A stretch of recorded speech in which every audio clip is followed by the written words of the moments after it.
ദൈവത്തിൻ്റെ റൂഹായേ എന്നെ ശുദ്ധീകരിക്കണമേ.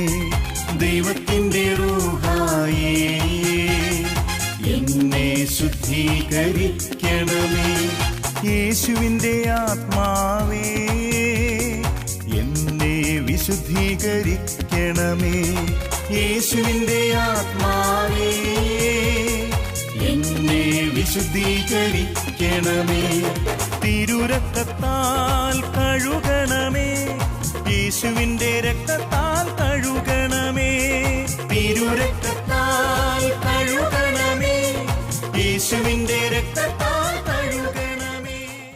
ചില ആൾക്കാർക്ക് തെറ്റിദ്ധാരണയുണ്ട്, വിശുദ്ധിയിൽ ജീവിച്ചാൽ എല്ലാം നടക്കുമെന്നാണ് വിചാരം. നിങ്ങൾ ഒരു കാര്യം ഓർത്തോ, വിശുദ്ധിയുടെ പല തലങ്ങളുണ്ട്. ഒന്ന്, നിങ്ങൾക്ക് ആബേലിനെ പോലെ വിശുദ്ധി ഉണ്ടെങ്കിൽ കായൻ്റെ കൈകളാൽ കൊല്ലപ്പെടും.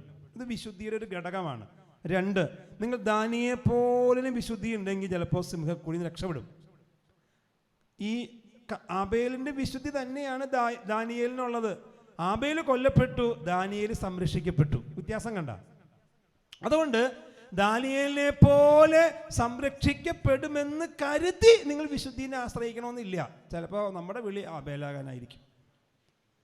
എന്നാൽ അടുത്ത ആൾ നോക്കൂ, സ്നാപയോഹന്നാന് വിശുദ്ധി ഉണ്ടായിരുന്നു, പക്ഷേ സ്നാപയോഹന്നാൻ കഴുത്തുപോയി. പക്ഷെ വേറെ ഗുണമുണ്ട്. സ്നാപയോഹന്നാന്റെ വിശുദ്ധിയിൽ മരുഭൂമിയിലേക്ക് അനേകം പേര് ആകർഷിക്കപ്പെട്ടു, അല്ലേ? ഇന്ന് അട്ടപ്പാടി അല്ലെങ്കിൽ അണക്കര അല്ലെങ്കിൽ ഓരോ ധ്യാന മന്ദിരങ്ങളിൽ എന്തുകൊണ്ട് ആകർഷിക്കപ്പെടുന്നതുകൊണ്ടാ? സ്നാപകനെ പോലെ വിശുദ്ധിയുടെ സുഗന്ധം പ്രസരിപ്പിക്കുന്ന ചില ആൾക്കാർ അവിടെ ഉള്ളത് കൊണ്ട് മരുഭൂമികളിലേക്ക് തൻ്റെ പട്ടുമെത്തയിൽ കിടന്നുറങ്ങിയ ആൾക്കാരൊക്കെ എന്ത് ചെയ്തു? മലയിലോട്ട് കയറിപ്പോവുകയാണ്. ഇതുപോലെ മരുഭൂമിയിലേക്ക് യാത്ര പോയി. നോക്കുക, സ്നാപകന്റെ വിശുദ്ധി മൂലം അനേകർ സ്നാപകനിലൂടെ യേശുവിലേക്ക് ആകർഷിക്കപ്പെട്ടു. പക്ഷെ അവസാനം കൊല്ലപ്പെട്ടു. ഹല്ലേലൂയ. നമുക്കിതിൽ ഏത് വിശുദ്ധിയാണ് വേണ്ടേ? സൂസന്നയുടെ വിശുദ്ധിയാണെങ്കിൽ വലിയ കുഴപ്പമില്ല. ജോസഫിനെ പോലെ വിശുദ്ധമാണ്, അതും ലാഭകര. പിന്നെ നമുക്ക് പ്രധാനമന്ത്രിയാവും. ആർക്കെങ്കിലും ആബേലിനെ പോലെ വല്ല ചാൻസ് ഉണ്ടോ? അത് വേണ്ട, അത് റിസ്ക്കാ, അല്ലേ?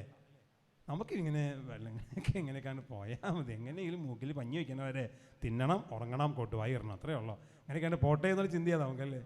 റിസ്ക് എടുക്കാൻ, അല്ലേ?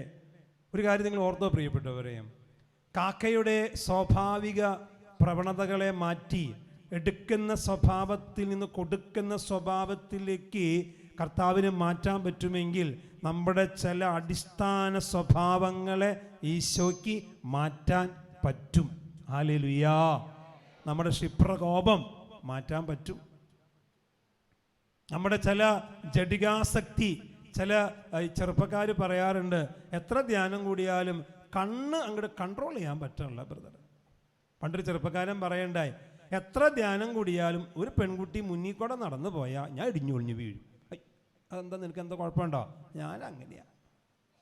കാരണം എന്നറിയോ? ആന്തരിക ശക്തിയില്ല. നിങ്ങളെപ്പോഴും ഓർത്തോണം, പരിശുദ്ധാത്മാവ് പുറത്തല്ല പ്രവർത്തിക്കണേ, അകത്താണ്. അതെങ്ങനെയാ? അപ്പസ്തോല പ്രവർത്തനം 1, മക്കളെ ജെറൂസലം വിട്ടു പോകരുത്. എന്നിട്ട് എന്താ പറഞ്ഞത്? നിങ്ങൾ പരിശുദ്ധാത്മാവിനെ സ്വീകരിച്ചാൽ മതി. അതിൻ്റെ അർത്ഥം അറിയോ? ജെറൂസലേമിനെ പറ്റി ഈശോ കരയുന്നുണ്ട്. ജെറൂസലേം, ജെറൂസലേം, പ്രവാചകന്മാരെ കൊന്ന നാട്, കല്ലെറിഞ്ഞ നാട്. അവസാനത്തെ രക്തസാക്ഷി ഈശോ ആണ്. അത് കഴിഞ്ഞ സ്തെഫാനോസ് സ്നാപകന്റെ കഴുത്ത് വെട്ടി എന്ന് പറഞ്ഞാൽ ഒരു പ്രവാചകൻ പോലും മനസമാധാനത്തോടെ ജീവിക്കാത്തൊരു നാടാണ് ജെറൂസലേം. ആ ഈശോ പറയാണ്, ഈശോയ്ക്ക് അല്പമെങ്കിലും ബോധമുണ്ടെങ്കിൽ എന്താ പറയണ്ടേ? എസ്കേപ്പ് എന്നാ പറയണ്ടേ, നാട് വിട്ടു പോക്കണം പറയണായിരുന്നു. ഈശോ പറയാണ്, അവിടെ നിൽക്ക്. നിന്നെ കൊല്ലാൻ വേട്ടയാടുന്ന ജെറൂസലം വിട്ടു പോകല്ലേ പത്രോസേ, നീ അവിടെ നിൽക്ക്. എന്നിട്ട് എന്ത് ചെയ്യണം? പരിശുദ്ധാത്മാവിനെ സ്വീകരിക്കുക. അപ്പം എന്താ പ്രത്യേകത? ജെറൂസലേമിൽ മാറ്റം വരുത്താതെ ജെറൂസലേമിനോടുള്ള നമ്മുടെ കാഴ്ചപ്പാടിൽ മാറ്റം വരുത്തി പിന്നീട് നമ്മിലൂടെ ജെറൂസലേമിൽ മാറ്റം വരുത്തുന്നു. ഹല്ലേലൂയ. ഈശോ പഠിപ്പിച്ച വലിയൊരു പാഠം എന്താണെന്നറിയാവോ? ചെന്നായ്ക്കളുടെ ഇടയിലേക്ക് കുഞ്ഞാടെ നീ ചെല്ലുക. നിങ്ങളൊന്ന് ഓർത്തു നോക്കി, പീഡിപ്പിക്കാൻ നിൽക്കണ ജനങ്ങളിലേക്ക് കുഞ്ഞാടെ ചെന്നോ അവർ പീഡിപ്പിക്കട്ടെ എന്ന്. ഈശോ പറയാണ്, ചെന്നായ്ക്കളുടെ ഇടയിലേക്ക് കുഞ്ഞാടെ പൊക്കോളാൻ. ഏതെങ്കിലും ബോധമുള്ള ഗുരു പറഞ്ഞു കൊടുക്കും ഇങ്ങനെ. എന്നിട്ടൊരു ഉപദേശം, പൂമറ്റ കാര്യം മതി, സർപ്പത്തിൻ്റെ വിവേകം വേണം, പ്രാവിൻ്റെ നിഷ്കളങ്കതയും വേണം, അപ്പോൾ ഒക്കെ ശരിയായിക്കോ. ഹല്ലേലൂയാ. അതിൻ്റെ അർത്ഥം അറിയോ നിങ്ങൾക്ക്? ഡൈവോഴ്സ് ചെയ്യില്ലേ, ഉപേക്ഷിക്കാനൊക്കെ തോന്നും, നിങ്ങൾക്ക് വീട്ടിൽ നിന്ന് ഇറങ്ങിപ്പോകാൻ തോന്നും. നോ, ചെയ്യരുത്. ഈ ചെന്നായ്ക്കളുടെ ഇടയിൽ നിങ്ങളുടെ വിശുദ്ധമായ സഹനം, വിവേകം, നിഷ്കളങ്കത, നിഷ്കളങ്കമായ പരാതിയില്ലാത്ത സഹനത്തിലൂടെ കുഞ്ഞാടേ നിനക്ക് ചെന്നായ്ക്കളെ മാറ്റിയെടുക്കാൻ പറ്റും. വേറെ വഴിയില്ല. ചെന്നായ്ക്കളെ മാറ്റാൻ വേറെ വഴിയില്ല നമ്മുടെ മുന്നിൽ. ഹല്ലേലൂയാ. ഈ കെട്ടിയവനെ മാറ്റാൻ വേറെ വഴിയില്ല. നിന്റെ സഹനത്തിലൂടെ മാത്രമേ പറ്റുള്ളൂ. ഈ ക്ഷിപ്രകോപിയായ ഈ ജീവിത പങ്കാളിയെ മാറ്റാൻ വേറെ വഴിയില്ല. നിന്റെ സഹനത്തിലൂടെ നീ സഹിച്ച് സഹിച്ച് സഹിച്ച് ഈ സഹനം കണ്ട് കണ്ട് കണ്ട് നിന്റെ ജീവിത പങ്കാളി മക്കൾ മാനസാന്തരപ്പെടും. ഹല്ലേലൂയാ. പക്ഷെ നമ്മുടെ കുഴപ്പം അങ്ങനെയല്ല. നമ്മൾ ചെന്നായ്ക്കൾ കൂടെ നടന്ന് അവസാനം ചെന്നായ്ക്കളുടെ ലീഡറായിട്ട് മാറും. നമ്മൾ അവസാനം അവരിൽ ടോപ്പിലെത്തും. അവസാനം ചെന്നായ്ക്കൾ പറയും, ഓ സമ്മതിച്ചിങ്ങനെ കേട്ടോ, ഞങ്ങളൊന്നുമല്ല. നമുക്ക് പഠനം അബദ്ധങ്ങൾ അതാണ്. പ്രത്യേകിച്ച് അമ്മമാർ ഓർത്ത് നോക്കൂ, നിങ്ങൾ കുട്ടികളെ പഠിപ്പിക്കുമ്പോൾ എന്ത് ശാന്തതയോടെ പഠിപ്പിക്കണേന്ന് നോക്കൂ. 2, 3, 4 മിനിറ്റ് കഴിയുമ്പോഴോ അറിയാലോ, ഞാൻ പറയേണ്ട ആവശ്യമൊന്നുമില്ലല്ലോ, പരിശുദ്ധാത്മാവ് കേരള സ്റ്റേറ്റ് വിട്ടു. എന്നാ തെറിപ്പാട്ടാന്നറിയാവോ? പോത്തെ, ജന്തു, മൃഗമേ, നിന്റെ തലക്കത് ചാണകപ്പുഴുവാണോടാ? എന്നിട്ട് ഡയലോഗ് ഉണ്ട്, അപ്പൻ്റെ അല്ലേ ജന്തു. അതോടുകൂടി അപ്പൻ അങ്ങോട്ട് എഴുന്നേക്കും. പിന്നെ 10 വിടർത്തിയുള്ള നാഗാട്ടാണ്. കുടുംബകലഹായി മക്കളിങ്ങനെ വിഴുങ്ങിയിരിക്കുക. അതെന്തപ്പം ഉണ്ടായേ? അവസാനം ആട്ടും തുപ്പും കഴിഞ്ഞിട്ട് മക്കളെ പാവിരിക്കി പരിശുദ്ധാത്മാവേ. അതിനൊരു കുഴപ്പമില്ല, അതിങ്ങനെ വന്നു. അത് നമ്മുടെ ആണല്ലോ, നമുക്കിങ്ങനെ പറഞ്ഞിട്ട് കാര്യമില്ല. ഞാൻ നിങ്ങളോട് ഒരു കാര്യം പറയാം. നമ്മുടെയൊക്കെ ലൈഫ് എന്ന് പറയണ പല പുണ്യങ്ങളും ഉണ്ടല്ലോ, പല പുണ്യങ്ങളും തെറ്റിദ്ധരിക്കണ്ട, കടം എടുത്ത പുണ്യങ്ങളാണ്. കടം എടുത്ത പുണ്യം എന്ന് പറഞ്ഞാൽ എൻ്റെ ഉള്ളിൽ അതില്ല, പക്ഷെ ഞാൻ കടം എടുത്തേക്കാണ്. കുഞ്ഞുദാഹരണം പറയാം. നിങ്ങൾക്ക് നിങ്ങളുടെ വികാരിച്ചിന് ഇഷ്ടമല്ല എന്ന് കരുതൂ, ഒട്ടും ഇഷ്ടമല്ല. പക്ഷെ നിങ്ങളുടെ കൊച്ചിൻ്റെ കല്യാണം, ഈ മുതലിനെ കാണാണ്ടിരിക്കാൻ പറ്റുമോ? വേറെ വഴിയില്ല. നിങ്ങൾ നോക്കി വേറെ വഴിയൊക്കെ ഇപ്പം നടക്കണല്ലോ. അപ്പോൾ നിങ്ങൾ വീട്ടിൽ നിന്ന് അച്ഛനെ പ്രാഗിയിട്ട് വീട്ടിൽ നിന്ന് വന്നേക്കണം. കൊച്ചു കൂടെയുണ്ട്. നിങ്ങൾ അച്ഛൻ്റെ മുറി അവിടെ എത്തിയിട്ട് ബെല്ലടിച്ചു, അച്ഛൻ ഇറങ്ങി വന്നു. ആദ്യത്തെ കടം, ഈശോ മിശിഹായ്ക്ക് സ്തുതിയായിരിക്കട്ടെ അച്ചോ, ആദ്യത്തെ കടം ലോണാ. പിന്നെ ലോൺ വാരി വിതറാണ്. ദൈവഭയം, ദൈവഭക്തി, ബഹുമാനം, അനുസരണം, വിധേയത്വം, പുഞ്ചിരി. അപ്പം കൊച്ച് അമ്മ ഓസ്കാറിൽ നിന്ന് അപേക്ഷിക്കുകയാണെങ്കിൽ വളരെ, കാരണം എന്താ, എന്നാ അഭിനയാ നോക്കൂ. നിങ്ങൾ ആ അച്ഛൻ്റെ മുറിയിൽ നിന്ന് പുറത്തേക്ക് ഇറങ്ങി കടം എടുത്ത് തിരിച്ചു കൊടുത്തു, വീണ്ടും പഴയ സാധനം തന്നെ. അതായത് എൻ്റെ ഉള്ളിലില്ല.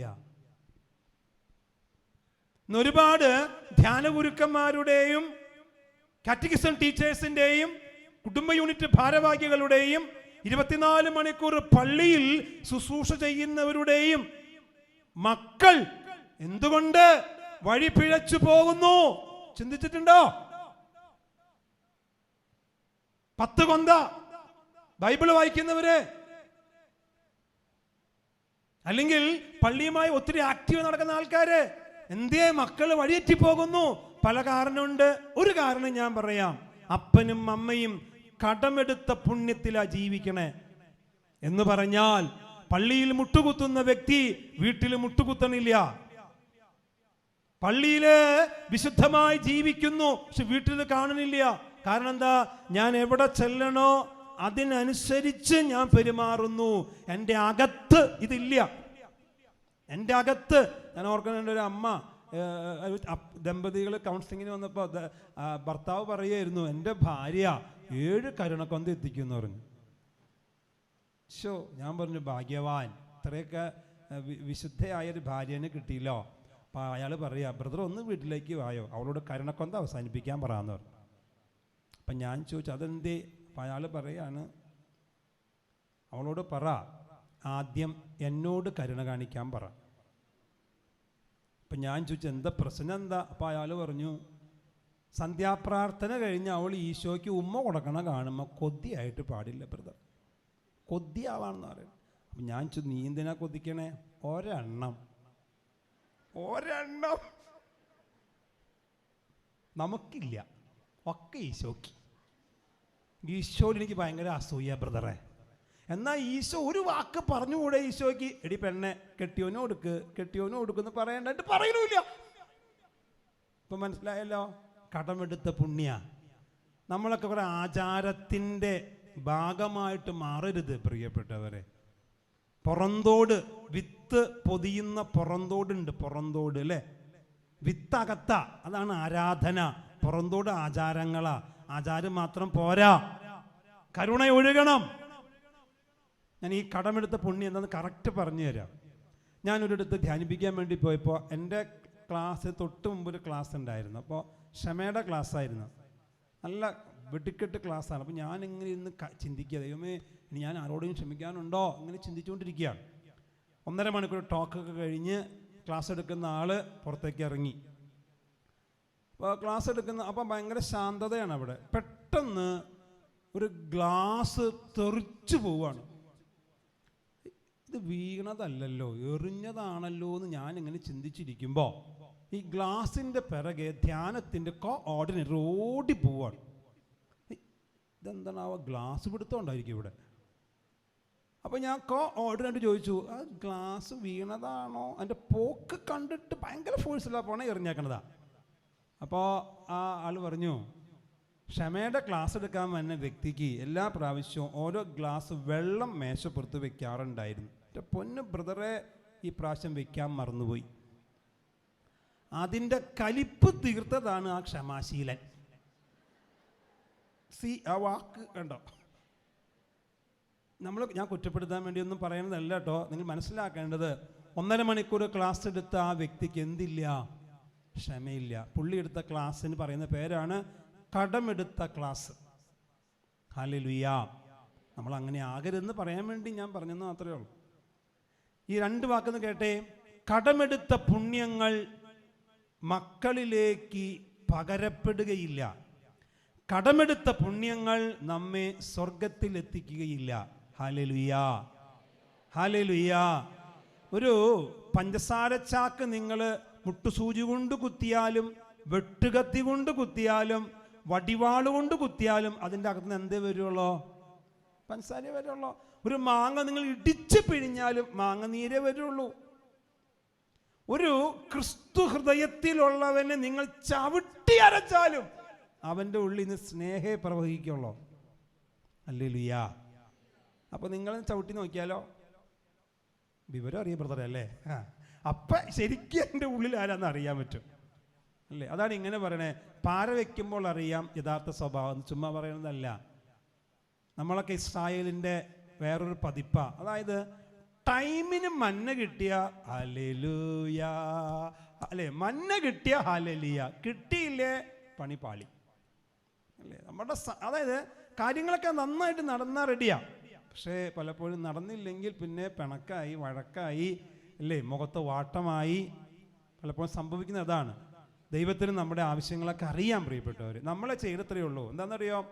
ദൈവത്തിൻ്റെ സ്വഭാവം എങ്ങനെ നമ്മുടെ ചങ്കിലേക്ക് കൊണ്ടുവരാം, മാക്സിമം എങ്ങനെ കൊണ്ടുവരാം. അവൻ സ്നേഹിച്ചതുപോലെ എങ്ങനെ സ്നേഹിക്കാം, അവൻ ക്ഷമിച്ചതുപോലെ എങ്ങനെ ക്ഷമിക്കാം, എങ്ങനെ സഹിക്കാം. ഞാൻ നേരത്തെ പറഞ്ഞില്ലേ, വളരെ മെയ്വഴക്കമുള്ള കാര്യത്തെക്കുറിച്ച് പറഞ്ഞല്ലോ. ഗ്രഹാം സ്റ്റെയിനിനെയും 2 മക്കളെയും ജീപ്പിലിട്ട് ഒറീസയിൽ ചുട്ടുകൊന്നു. അതെന്ത് തെറ്റ് ചെയ്ത ആ പാവപ്പെട്ട മനുഷ്യൻ? ഓസ്ട്രേലിയ ജീവിച്ച മനുഷ്യൻ ഇന്ത്യയിൽ വന്ന് ഒറീസയിൽ വന്ന് കുഷ്ഠരോഗികൾക്ക് വേണ്ടി ജന്മം കൊടുത്ത് ജീവിച്ച ഒരാൾ. ഒന്നും എന്ത് കിട്ടാനാ കുഷ്ഠരോഗികളിൽ നിന്ന്? ഒന്നുമില്ല. ഈശോയോടുള്ള സ്നേഹത്തെ പ്രതി മെയ്വഴക്കം എന്നൊരാത്മാവ് ആ മുറിവെല്ലാം തുടച്ച് വൃത്തിയാക്കി ജീവിക്കുകയാണ്. ഇഷ്ടപ്പെടാത്ത ആൾക്കാർ വന്നു, ആ അപ്പനെ അമ്മനും ജീപ്പിലിട്ട് ചുട്ടു കൊന്നു. എന്നിട്ട് എന്ത് പറ്റി? മാധ്യമപ്രവർത്തകര് ഈ ഗ്രഹാം സ്റ്റെയിൻ്റെ ഭാര്യയോട് ചോദിച്ചു, നിങ്ങൾ കേസ് കൊടുക്കണില്ലേ? ആ സ്ത്രീ പറഞ്ഞ വാക്കറിയോ? എൻ്റെ ഈശോ എന്നെ പഠിപ്പിച്ചിരിക്കുന്നത് ക്ഷമിക്കാനാണ്. ഞാൻ എപ്പോഴേ ക്ഷമിച്ചു. ഹല്ലേലൂയ. മെയ്വഴക്കമുള്ളൊരു ഹൃദയം ഇതാണ്. തൻ്റെ കെട്ടിയോനെ ചുട്ടുകൊന്നവരോട് വെറുപ്പ് കയറാൻ, വേടന്റെ കെണി, വെറുപ്പ് എന്ന അമ്പ് കയറാൻ സാധ്യതയുണ്ടായിരിക്കെ മെയ്വഴക്കത്തോടെ ഒരു അഭ്യാസിയെ പോലെ ആ പെൺകുട്ടി ഒഴിഞ്ഞു മാറിയത് കണ്ടോ? ഒരു വെറുപ്പിന്റെ ഒരു ചെറിയ അംശം പോലും അകത്തോട്ട് കയറിയില്ല. മരിയ കൊരുത്തി നോക്കൂ, അലക്സാണ്ടറിനോട് ക്ഷമിച്ചില്ലേ? പാപത്തിന്റെ താഴ്വരയിൽ പാദങ്ങൾ പതിയാത്തൊരു പെൺകുട്ടി. ഹല്ലേലൂയാ. ഇതാണ് ഈ മെയ്വഴക്കം എന്ന് പറയണേ. നമ്മളെ പിടിക്കിട്ടരുത്, നമ്മളെ പിടിക്കാൻ പറ്റില്ല. കോപത്തിനോ അരിശത്തിനോ ഒന്നും. ഈ ചേമ്പലയുടെ പ്രത്യേകത എന്താ? അതിൽ വെള്ളം നിൽക്കില്ല, ഒഴുകിപ്പോവും. പ്രാർത്ഥിക്കുന്ന മനസ്സിലൊന്നും കെട്ടിക്കിടക്കില്ല. വചനം വായിക്കുന്ന മനസ്സിൽ, ബൈബിൾ വായിക്കുന്ന മനസ്സിൽ, കുർബാന സ്വീകരിക്കുന്ന മനസ്സിലൊന്നും കെട്ടിക്കിടക്കാതെ ഇങ്ങനെ ഒഴുകിക്കൊണ്ടിരിക്കും. അതാണ് ഈ ഒഴുക്കുള്ള മനസ്സെന്ന് പറയണേ. നമ്മളിൽ പലപ്പോഴും ഒഴുക്കുള്ള മനസ്സല്ല. മഹാനായ നമ്മുടെ ശ്രീബുദ്ധൻ്റെ ഒരു കഥ പഠിച്ചിട്ടുണ്ടെങ്കിൽ, ശ്രീബുദ്ധൻ ഇങ്ങനെ വഴിയിലൂടെ ഇങ്ങനെ നടന്നു പോണ സമയത്ത് അദ്ദേഹത്തെ ഒരാൾ വന്ന് കരണത്തടിച്ചു. ചന്തയിലൂടെ പോണ ഒറ്റടിയാണ് കരണത്തടി. അടി കിട്ടിക്കഴിഞ്ഞ് അടിക്കുമ്പോൾ വേദനയുണ്ടാവും, മനുഷ്യനാണ്, വേദനയുണ്ടാവും. അടിച്ച ആളങ്ങോട്ട് പോയി, അടി കിട്ടിയ ആൾ ആ വഴി പോയി. അപ്പോൾ ആൾക്കാരൊക്കെ ഓടിക്കൂട്ടിയിട്ട് ചോദിച്ചു, ചോദ്യം ഇതാണ്, നിങ്ങൾ തല്ലിയത് ആരെയാണെന്നറിയാവോ? അയാൾ പറഞ്ഞു, ഏതോ ഒരു പിച്ചക്കാരൻ, ഞാൻ അടി അടിച്ചു, നല്ല കവിള്, നല്ല വീതി വിസ്തൃതമുള്ള കവിള്, ഞാൻ അടിച്ചു. അപ്പോൾ നാട്ടുകാർ പറഞ്ഞിടോ, താൻ തല്ലിയത് ശ്രീബുദ്ധനെയാണ് ഞാൻ തല്ലിയത്. ഞാൻ ശ്രീബുദ്ധനെ കുറിച്ച് കേട്ടിട്ടുള്ളൂ, കണ്ടിട്ടില്ല. നമ്മളെപ്പോലെ തന്നെയാ, ഈശോനെ പറ്റി കേട്ടിട്ടുണ്ട്, കണ്ടിട്ടില്ല, അത്രേ ഉള്ളൂ. ഇയാൾക്ക് വലിയ സങ്കടമായി, ഇയാൾക്ക് ആകെപ്പാടെ പരിഭ്രാന്തിയായി. ബുദ്ധനെയാണോ ഞാൻ തല്ലിയത്? ഇയാള് നേരം വെളുത്ത് ബുദ്ധൻ്റെ ആശ്രമത്തിലോട്ട് ഓടുകയാണ് ബുദ്ധനെ കാണാൻ വേണ്ടി. ബുദ്ധൻ അവിടെ ഇരിപ്പുണ്ട്. ഇയാൾ താണു വീണ് സാഷ്ടാംഗം വീണുകൊണ്ട്, പൊറുക്കണേ, എനിക്ക് അറിവില്ലാണ്ട് അടിച്ചതാണേന്ന് പറയാം. ബുദ്ധൻ ചോദിച്ചു, ആരാ? അപ്പം ഇയാൾ പറഞ്ഞു, ഇന്നലെ വൈകിട്ട് ചന്തക്കൂടെ പോയപ്പോൾ കരണത്തടിച്ചില്ല, അത് ഞാനാ. ബുദ്ധൻ ചോദിച്ചു, എന്നെ അടിച്ചോ? എപ്പേ? ഇന്നലെ വൈകുന്നേരം ചന്തക്കൂടെ പോയപ്പോൾ ഒരാൾ വന്ന് മുഖത്തടിച്ചില്ലേ, ഞാനാ. ബുദ്ധൻ വീണ്ടും, എന്നെ നിങ്ങൾ തല്ലിയോ? ഞാൻ ഓർക്കണില്ലല്ലോ, എപ്പോഴാ തല്ലിയേ? നമ്മളൊക്കെ ജനിച്ച അന്ന് മുതൽ ഓർക്കണത് നമ്മളൊക്കെ പല കാര്യങ്ങളും. എന്നിട്ട് ബുദ്ധൻ പറയുന്നൊരു ഡയലോഗ് ഉണ്ട്, കേട്ടോട്ടാ, തലയിലോട്ട് കയറ്റി വെച്ചോ. സ്നേഹിത, ഇന്നലെ ഒഴുകിയ പുഴയല്ല ഇന്ന് ഒഴുകുന്നത്, ഇത് പുതിയ പുഴയാണ്. ഹല്ലേലൂയാ. കാര്യം മനസ്സിലായല്ലോ? നമ്മുടെയൊക്കെ തലയിൽ എത്ര വർഷത്തെ പുഴ, മലിനമായ പുഴകൾ കെട്ടിക്കിടക്കുന്നുണ്ട്. ജീവിത പങ്കാളി എറിഞ്ഞിട്ട മാലിന്യങ്ങള്, മക്കൾ എറിഞ്ഞിട്ട മാലിന്യങ്ങള്, TV പെട്ടി എറിഞ്ഞിട്ട മാധ്യമങ്ങൾ എറിഞ്ഞിട്ടത്, കത്തോലിക്ക സഭയെ പറ്റി മീഡിയ വിളമ്പിത്തന്ന ഒരുപാട് മാലിന്യങ്ങള് തല കിടക്കുമ്പോ വളരാൻ പറ്റുമോ? പ്രാർത്ഥിക്കാൻ പറ്റുമോ? അപരന്റെ കുറ്റം ഉള്ളിൽ ചുമക്കുന്നവന് ആത്മീയ വിഹായസിൽ വളരാൻ സാധ്യമല്ല. ഹല്ലേലൂയാ.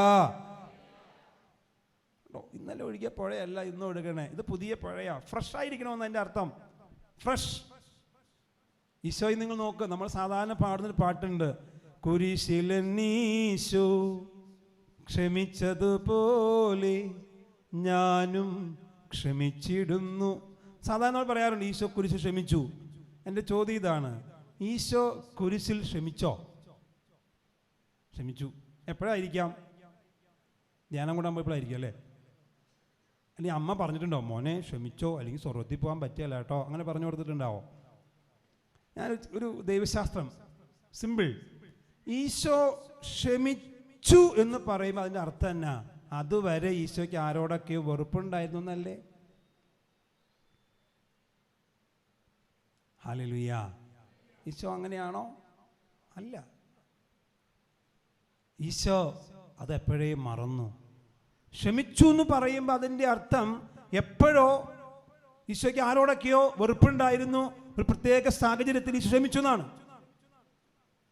ഈശോ മറന്നു. ഈശോയ്ക്ക് അത് ഈശോ ഏറ്റവും കൂടുതൽ സന്തോഷിച്ചത് എപ്പോഴായിരിക്കും? എപ്പോഴായിരിക്കാം?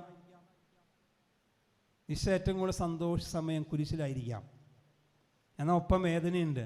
ഒരമ്മ ഏറ്റവും കൂടുതൽ സന്തോഷിക്കുന്ന എപ്പോഴാ? പ്രസവ വേദനയിലാണ്.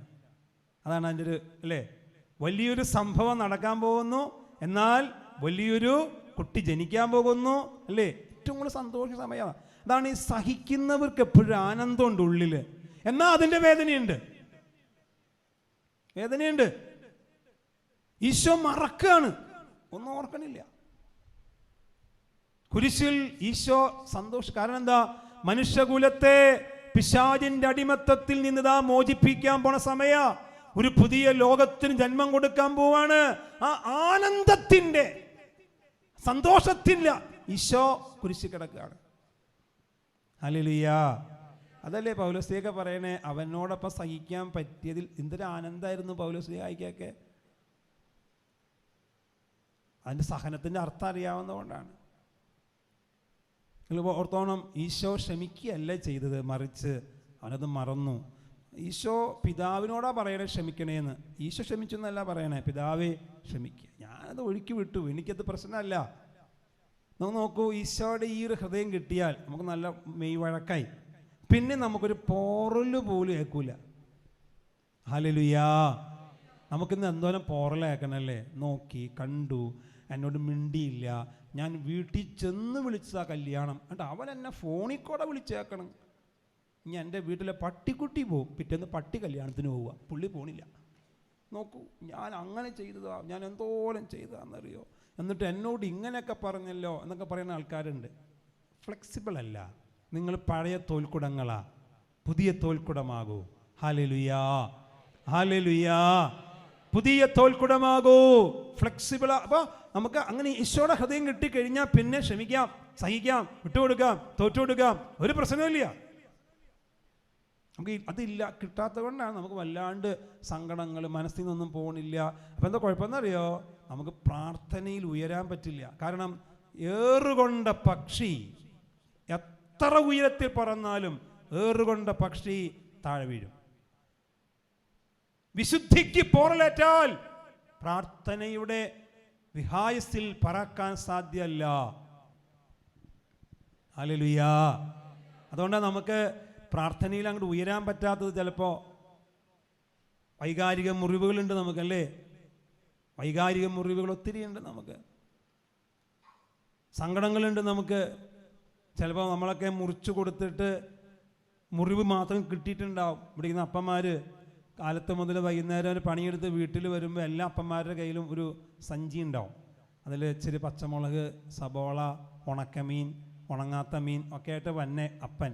എന്നിട്ട് ഈ കൂട് അപ്പൻ അമ്മയ്ക്ക് കൊടുക്കുമ്പോൾ ഒരു ഡയലോഗ് ഉണ്ട് അപ്പന്മാർ. ഡിയേ അന്നാമോ ഇതങ്ങോട്ട് എടുത്ത് വെച്ചേ. ശരിക്കും അതിൻ്റെ അർത്ഥം അറിയോ നിങ്ങൾക്ക്? ഈ പ്ലാസ്റ്റിക്കിൻ്റെ കൂടെടുത്ത് ഭാര്യയുടെ കയ്യിലോട്ട് കൊടുക്കുമ്പോൾ ആ കുടുംബനാഥൻ, പുരോഹിതൻ പറയുന്ന വാക്കുന്നുണ്ടെന്നറിയോ? ഇത് നിനക്ക് വേണ്ടി മുറിക്കപ്പെട്ട എൻ്റെ ശരീരമാണ്, വാങ്ങി ഭക്ഷിക്കുവിൻ. ഹല്ലേലൂയാ. കൃതജ്ഞതാ സ്തോത്രം ചെയ്തുകൊണ്ട് ഭാര്യ ഇതിങ്ങോട്ട് വാങ്ങുക, അടുക്കളയിൽ കൊണ്ടുപോയി അത് വെള്ളത്തിലിട്ട് കഴുകി ചൂടാക്കി ആവി പറക്കുന്ന പാത്രത്തോടുകൂടി ഡൈനിങ് ഹാളിലോട്ട് വന്നിട്ടൊരു വിളിയുണ്ട്, ചേട്ടാ മക്കളെ വാ കഴിക്കാം എന്ന് പറയുമ്പോൾ അമ്മ പറയാതെ പറയുന്നൊരു ഡയലോഗ് ഉണ്ട്. എന്തെന്നറിയോ? എൻ്റെ മക്കളെ, ഇത് അമ്മ അടുക്കളയിൽ ചിന്തിയ എൻ്റെ ചോരയാ, വാങ്ങി കുടിക്ക്. ഹല്ലേലൂയാ, ഹല്ലേലൂയാ. എന്നിട്ട് ഈശോ വിളമ്പി കൊടുത്തത് ആർക്കാ? പത്രോസിൻ്റെ കയ്യിലേക്ക് മാത്രമല്ല, ഒറ്റിക്കൊടുക്കാനിരുന്നവൻ്റെ കയ്യിലേക്ക് വെച്ചു കൊടുത്തു എന്ന് പറഞ്ഞാൽ അതിൻ്റെ അർത്ഥം തന്നെ നിങ്ങളെ വേദനിപ്പിക്കുന്നവർക്ക് വേണ്ടി മുറിച്ചു കൊടുക്ക്. ഇതാണ് വിശുദ്ധ ജീവിതം എന്ന് പറയണേ. ഇതാണ് ചെന്നായ്ക്കളെ മുന്നിൽ കുഞ്ഞാടെങ്ങനെ ജീവിക്കണമെന്ന് പറയണേ. ഉപേക്ഷിക്കാനൊക്കെ തോന്നും, മുറി മാറി കിടക്കാൻ തോന്നും, കട്ടിൽ മാറിക്കിടക്കാൻ തോന്നും, വീട് മാറിക്കിടക്കാൻ തോന്നും. അപ്പോഴെല്ലാം ചേർത്ത് പിടിക്കുന്ന ദൈവ സ്വഭാവം, അതിൻ്റെ പേരാണ് ദൈവാനുഭവം, അതിൻ്റെ പേരാണ് വിശുദ്ധി. ഹല്ലേലൂയാ, ഹല്ലേലൂയാ. തിരക്കിൽ ഇതൊന്നും മറന്നു പോകരുത് കേട്ടോ, മറന്നു പോകരുത് പ്രിയപ്പെട്ടവരെ. 3 പേര് കൂടി വലിയ ഒരു ബിൽഡിങ്ങിൻ്റെ മുകളിൽ റൂം എടുത്തു. 66 നിലയുടെ മുകളിലാണ് ഒരു ഫ്ലാറ്റ് എടുത്തത്. എല്ലാ ദിവസവും ഇവർ ലിഫ്റ്റിനാണ് കയറി പോണേ. അന്ന് ലിഫ്റ്റ് ഉണ്ടായില്ല, കറണ്ട് ഇല്ല. അപ്പോൾ ഒന്നാമൻ പറഞ്ഞു, എൻ്റെ മോള് വരെ എത്തണമെങ്കിൽ എൻ്റെ പൊന്നോ ഒരു പണിയാണ്, ഞാൻ 20 നില ഞാൻ പാട്ട് പാടി സുഖിപ്പിച്ച് കയറ്റാമെന്ന് പറഞ്ഞു. അങ്ങനെ ഇയാൾ 20 നില സുഖിപ്പിച്ച് കയറ്റി. അപ്പം രണ്ടാമൻ പറഞ്ഞു, ഞാൻ കോമഡി പറഞ്ഞ് 40-ാം നില എത്തിക്കാമെന്ന് പറഞ്ഞു. അപ്പം അങ്ങനെ അയാൾ കോമഡിയൊക്കെ പറഞ്ഞു. അപ്പം മൂന്നാമൻ പറഞ്ഞു, ഞാൻ കഥ പറഞ്ഞ് അടുത്ത നില എത്തിക്കുക. അങ്ങനെ 66 നില എത്തി. ഏതാണ്ട് വൈകുന്നേരം ആവാറായപ്പോഴേക്കും. അപ്പോൾ ഒന്നാമൻ പറഞ്ഞു, ഒരു അണയ്ക്കാണ്, ഇനി മുറി തുറന്നകത്ത് കയറിയാൽ മതി, അണയ്ക്കാണ്. അപ്പോൾ ഒന്നാമൻ പറഞ്ഞു, ഞാൻ സത്യം പറയാം, കൊല്ലരുത്, പറഞ്ഞോളൂ, താക്കോൽ എടുക്കാൻ മറന്നുപോയി. ഇനിയിപ്പോൾ എന്താ ചെയ്യുക? 2 പേരും കൂടി അവനെ താഴോട്ട് വലിച്ചെറിഞ്ഞു എന്നാണ് കഥ. അല്ല, ഇത് കുളിന്നോട് ചെയ്യാൻ പറ്റുക?